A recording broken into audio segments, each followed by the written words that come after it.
जानकी वल्लभ राम नारायणं जानकी वल्लभं राम नारायण जानकी वल्लभ राम नारायणं जानकी वल्लभं कौन कहता है भगवान सोते नहीं कौन कहता है भगवान सोते नहीं कौन कहता है भगवान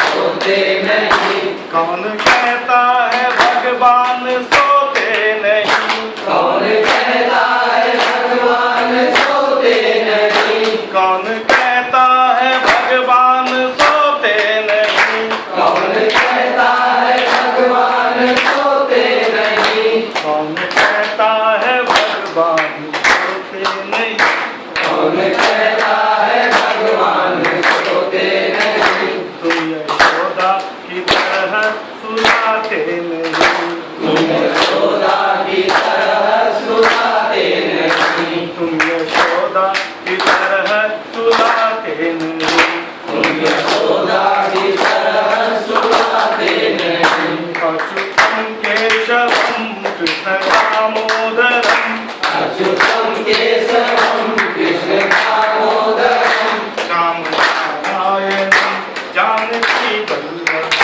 राम नारायणं जानकी वल्लभं राम नारायण जानकी वल्लभ राम नारायणं जानकी वल्लभं राम नारायण जानकी वल्लभ राम नारायणं जानकी वल्लभं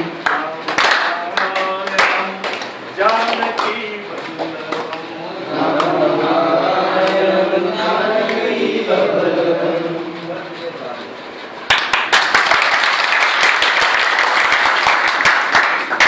बहुत बहुत धन्यवाद।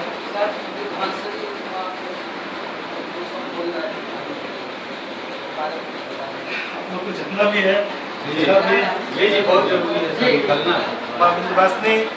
देखिए माँ विंध्यवासिनी आदि भगवती शक्ति हैं।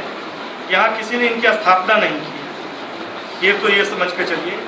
और माँ का जो सती जो थी उनका यहाँ पे अंग गिरा हुआ है और वो है पीठ। माँ का जो पीठ का जो भाग है यहीं पे गिरा था। दूसरी बात जो अष्टभुजा देवी आप दर्शन करने गए होंगे, जी जी वो जो आपने दुर्गा सप्तशती में सुना है, यशोदा गर्भ संभवा जाता विंध्यवासिनी भगवती, जो यशोदा की जो बच्ची थी मैया यशोदा की, जिनकी जगह पे श्री कृष्ण आए और उस बच्ची को जब कंस ने पत्थर पे पटकना चाहा तो वो ऊपर चली गई, वो भगवती अष्टभुजा के रूप में यहाँ पे निवास करती है। ठीक है। और जो ये काली को आप गए थे तो जयंती मंगला काली भद्र काली, जब राक्षसों का विनाश करते करते माँ ने काली का रूप धारण किया और रक्त भी जैसे राक्षसों का जो सोनित गिरता था तो वो चीज से चढ़ जाती थी, लेकिन फिर भी उन लोगों ने एकाध कहीं बूंद रह जाता था और वो उसी में से निकल जाता था रक्त बीज। तो फिर माँ ने कहा कि अब ऐसा नहीं होगा, कहा मैं जीभ से नहीं चाटूंगी। माँ ने भद्रकाली का रूप धारण किया और अपने मुंह को पूरे के पूरे खोल दिया। और जब अपने पूरे मुंह को खोल दिया तो जितने राक्षस थे वो सब जो जहाँ था वो ऐसे ही सब आते जाता और माँ के मुंह में समाहित होता जाता था। वह जो विकराल रूप माँ का हुआ। और जब भगवान महादेवादिदेव महादेव ने उनसे शांत होने की वो की तो हुआ कि ये माँ इस अवस्था में ये रूप अनुकाल होकर फिर तो होगा नहीं, यह रूप रुकेगा कहाँ, यह रूप प्रतिस्थापित कहाँ हो। तो साक्षात प्रांबा भगवती माँ विंध्यवासिनी यहाँ थी, गंगा जी यहाँ थी। तो उन्होंने कहा कि मैं यहाँ हूँ, आप मेरे दक्षिण में, आप भी दिशा में आ जाओ। इसलिए तीनों भगवती तीन कोण पे विद्यमान है। और जब ये तीनों, तो शिव ने कहा कि मेरी तीनों शक्ति यहाँ पे विद्यमान है, तो मेरा कुछ ऐसा होता कि मैं यहाँ आकर के भी विराजमान करता।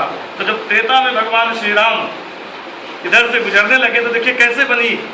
तो यही राम गया घाट पे, उन्होंने जब पिंडदान किया, पिंडदान करने के बाद क्या होता है, शिव की पूजा की जाती है, शिवलिंग की। तो यहाँ कुछ था ही नहीं, तीनों तो त्रिशक्ति, तो क्या होगा। तो फिर शिव ने आवाहन किया, श्री राम ने, तो बालू का पिंड गंगा जी से वो बना हुआ तैरते हुए सामने आया और शिव के सामने में, श्री राम के सामने में, और श्री राम ने उस लिंग की पूजा की।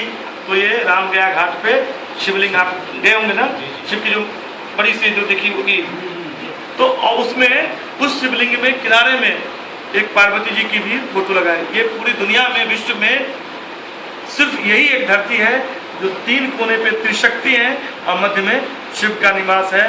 पूरी दुनिया में और कहीं पर भी ये नहीं है।